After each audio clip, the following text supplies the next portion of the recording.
Assalamualaikum warahmatullahi wabarakatuh. Halo teman-teman semuanya, perkenalkan nama saya Nadia Dila Febriana dan saya bersama rekan saya yaitu Ihsan Wahyu Ramadan.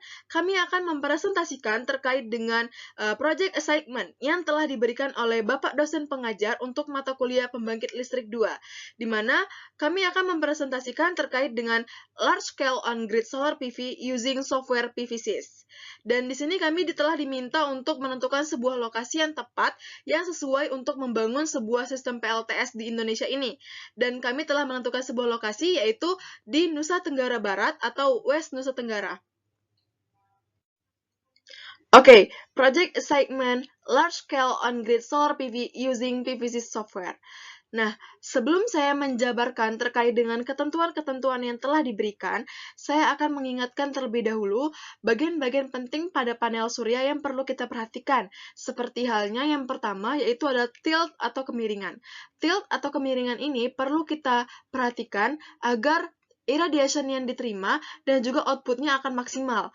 Dan yang kedua ada azimut. Azimut ini agar kita ketahui bahwa letak panel surya ini menghadap ke utara atau selatan. Jika potensi wilayah yang kita miliki ini berada di atas khatulistiwa atau utara, agar baiknya untuk panel surya ini menghadap ke selatan. Oke, lanjut ke topik pembahasan ini. Sebagai seorang engineer, suatu perusahaan ini diminta untuk melaksanakan DEX tadi menggunakan software PVSys dengan mencari satu potensi PLTS di Indonesia dengan kapasitas minimal yaitu 10 MW AC. Dengan ketentuan-ketentuan yang ada ya, jadi ada ketentuan-ketentuannya lagi nih. Yang pertama yaitu minimal GHI-nya yaitu 2000 kWh per meter persegi. Untuk menentukan GHI ini, kita bisa menggunakan Global Solar Atlas ya teman-teman semuanya.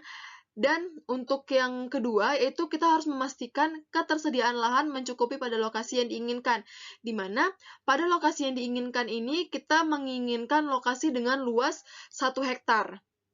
Ya, jadi kita bisa menggunakan di sini kita bisa membuka Google Earth Pro untuk mengukur lahan yang kita pilih, lokasi yang kita pilih, apakah seluas 1 hektar akan mencukupi, dan juga di Google Earth Pro ini kita bisa memastikan apakah daerah ini termasuk daerah perairan ataukah tidak. Jika termasuk daerah perairan, mungkin kita tidak bisa membangun PLTS di sana. Nah, selanjutnya kita harus memastikan lokasi PLTS ini dekat dengan gardu induk, atau yaitu sekurang-kurangnya kurang dari 2 km ya. Jadi dia nggak boleh lebih dari 2 km. Dan kenapa harus dekat dengan gardu induk? Karena kalau dia dekat dengan gardu induk, maka jalur distribusinya nanti akan lebih mudah dan juga tidak menekan pembiayaan. Ya, dia tidak akan menekan pembiayaan yang terlalu banyak. Dan yang terakhir itu lokasi PLTS ini tidak berada dalam kawasan hutan lindung dan kawasan konservasi. Mengapa demikian? Jika dia termasuk dalam kawasan hutan lindung atau kawasan konservasi, akan mengakibatkan regulasi yang sulit ya. Dan di sini ada catatan-catatan yang diberikan seperti best practice yaitu 1 megawatt peak sama dengan 1 hektar.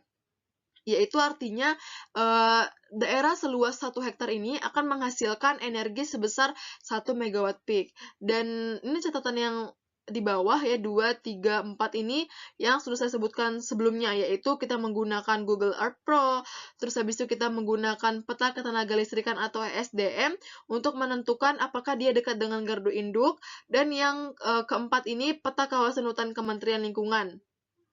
Nah, ini nanti kita bisa buka di Google juga bisa ya.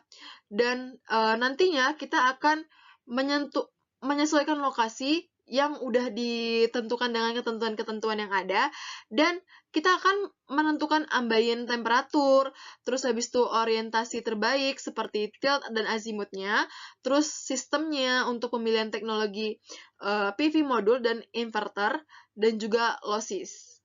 Oke. Baik, untuk selanjutnya. Oke teman-teman semuanya, di sini untuk ketentuan lokasi yang pertama yaitu GHI atau Global Horizontal Irradiation-nya minimal sebesar 2000 kWh per meter persegi. Dan saya sudah langsung membuka Global Solar Atlas untuk melihat apakah GHI-nya sesuai ataukah tidak.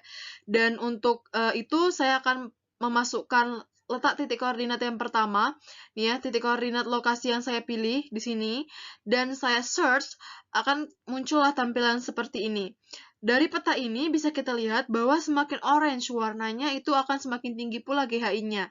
Dan untuk jika dia warnanya makin ke bawah ini, kuning ataupun di sini ada hijau, maka akan semakin kecil kemungkinan untuk GHI-nya.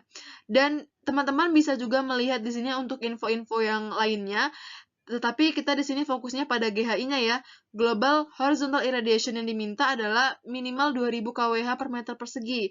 Dan yang saya dapatkan adalah 2085,4 kWh per meter persegi.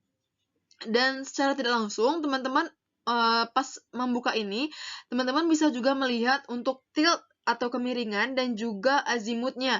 Di mana di sini ya keterangannya opta. Untuk tilt dan kemiringannya yaitu di 13 derajat dan untuk azimutnya yaitu di 0 derajat atau dia menghadap ke utara. Panelnya menghadap ke utara.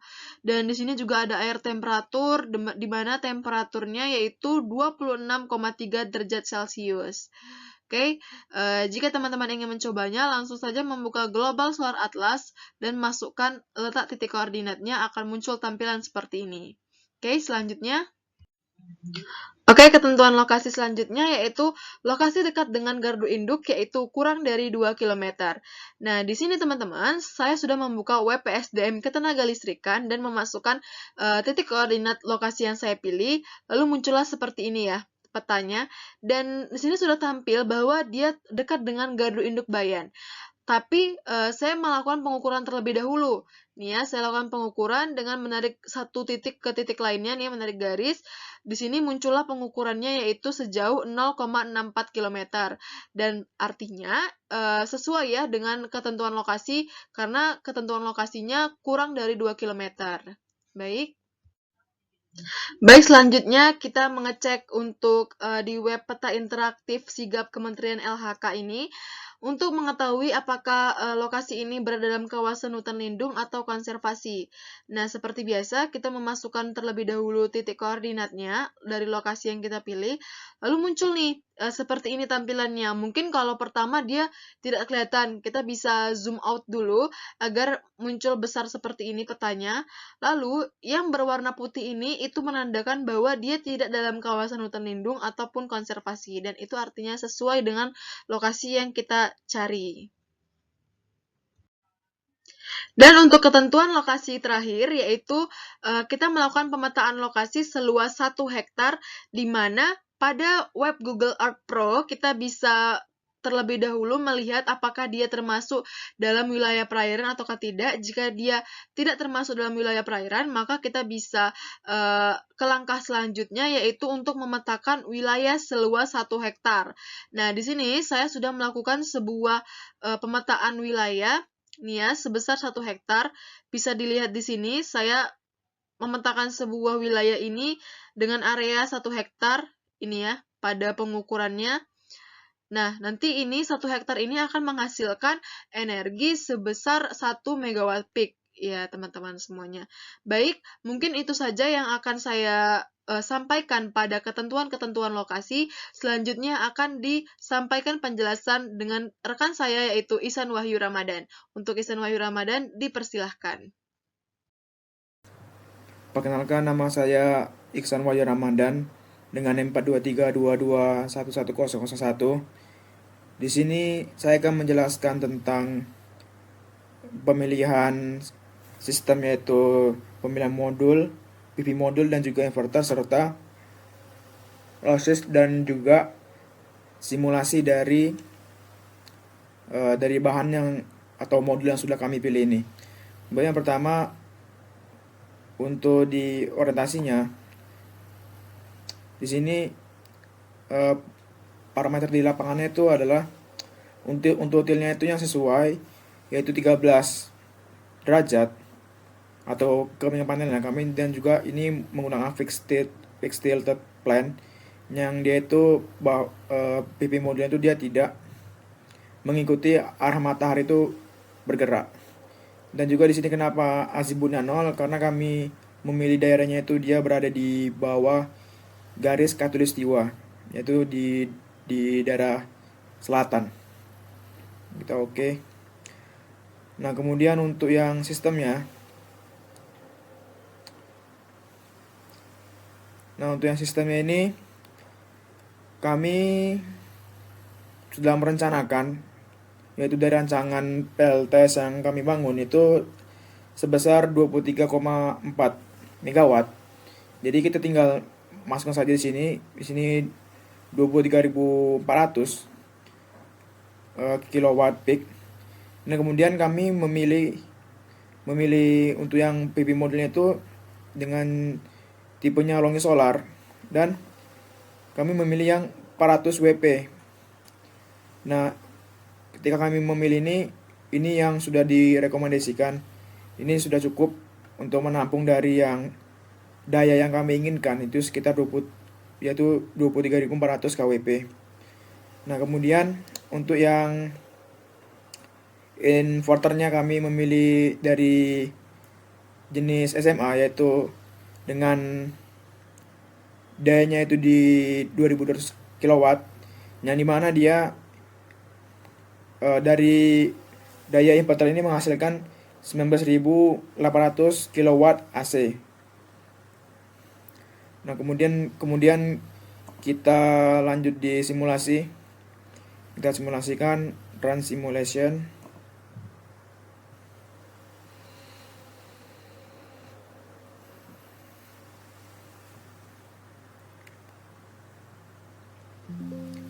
Nah, bisa dilihat ini adalah daya yang diproduksi selama 1 tahun, yaitu sekitar 40.204. Ini spesifik produksinya itu sekitar 1.718 ya. Dan ini ada normalis protnya itu 4,71, kemudian losses di array atau PV-nya itu sekitar 0,79, dan losses di sistemnya itu 0,08. Ini termasuk kecil. Nah, di sini ada diagram yang menunjukkan, sini ini adalah daily output, input atau output diagram. Bisa dilihat ini dari hari pertama ya. Dari hari pertama ini dia sekitar, kalau bisa kita lihat ini di sekitar 2.600-an.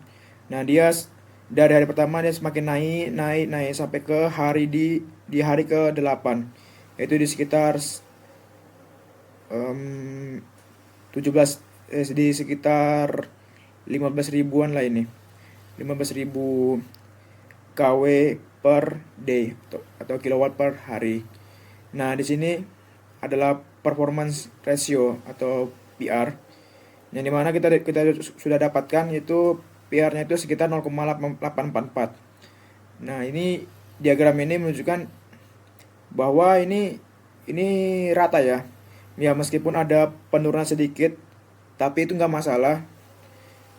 Karena di sini kalau menurut saya ini sudah termasuk bagus. Meskipun di bulan Juni ada kenaikan sedikit, tapi ini sudah termasuk bagus ya, karena dia sudah, kalau bisa dibilang tuh sudah bagus, udah rata dari diagram ininya. Nah, kemudian ini adalah array temperatur dibandingkan dengan efektivitas dari iradiansi.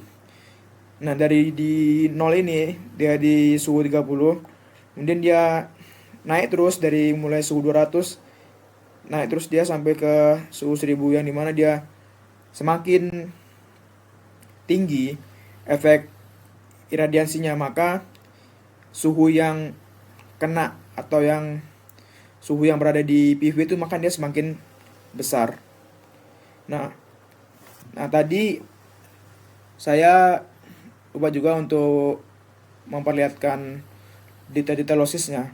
Nah, kita bisa melihat detail lossesnya itu di losses diagram.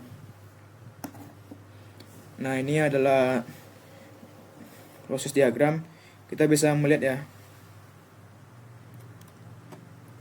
Kita bisa melihat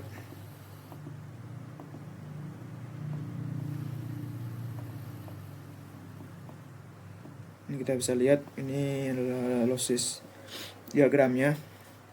Nah, bisa lihat ini adalah GHI-nya itu sekitar 2005 kWh per meter persegi.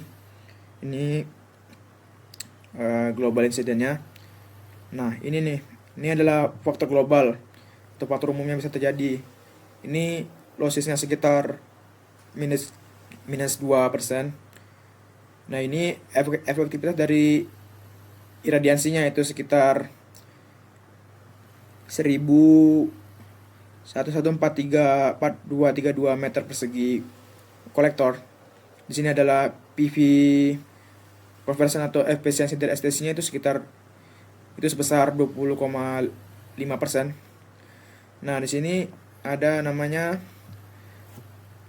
energi re atau dari PV yang dihasilkan, itu sekitar ini segini, ada di sini ya. Kemudian ini adalah